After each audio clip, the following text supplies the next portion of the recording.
State bank نے نئی monetary policy کا اعلان کر دیا۔ مرکزی بینک نے شرح سود 1% بڑھا دی۔ پالیسی ریٹ 1% اضافے سے 21% کی سطح پر آ گیا۔ اسٹیٹ بینک نے کہا کہ مارچ میں مہنگائی کی شرح 35.4% رہی۔ مستقبل قریب میں مہنگائی کی شرح بلند رہے گی۔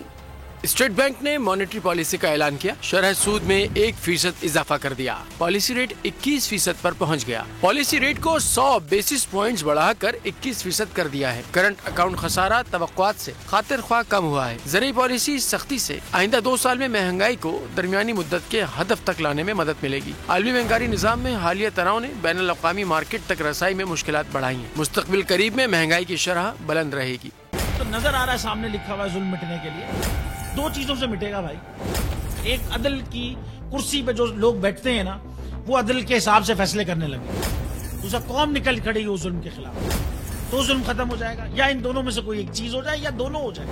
اگر 420 کا مقدمہ تھا، اس وقت عدلیہ میں جو لوگ بیٹھے ہوئے کیس دیکھ رہے تھے وہ پوچھتے نا یار چیٹ ہوا کون ہے؟ جب ان کو دکھتا کوئی چیٹ نہیں ہوا، کیس ختم کر دیتے۔ تو ظالم ظلم کر ہی نہیں پاتا۔ 9 ججز نے نوٹ بیفور کیا میرے کیس کو، یار 1.5 سال چلا۔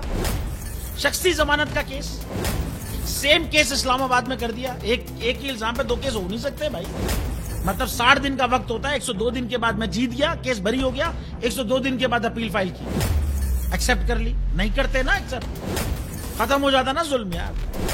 بھری عدالت میں مجھے بری کر دیا، پھر پتہ نہیں کیا ہوا، 2.5 گھنٹے بعد کا نوٹ بیفور، میں نہیں سنتا یہ کیس۔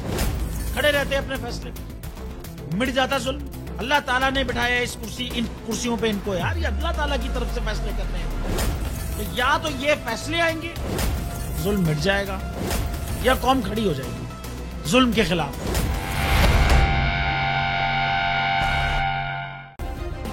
سبسکرائب کریں اور بیل دبائیں تاکہ کوئی خبر رہ نہ جائے۔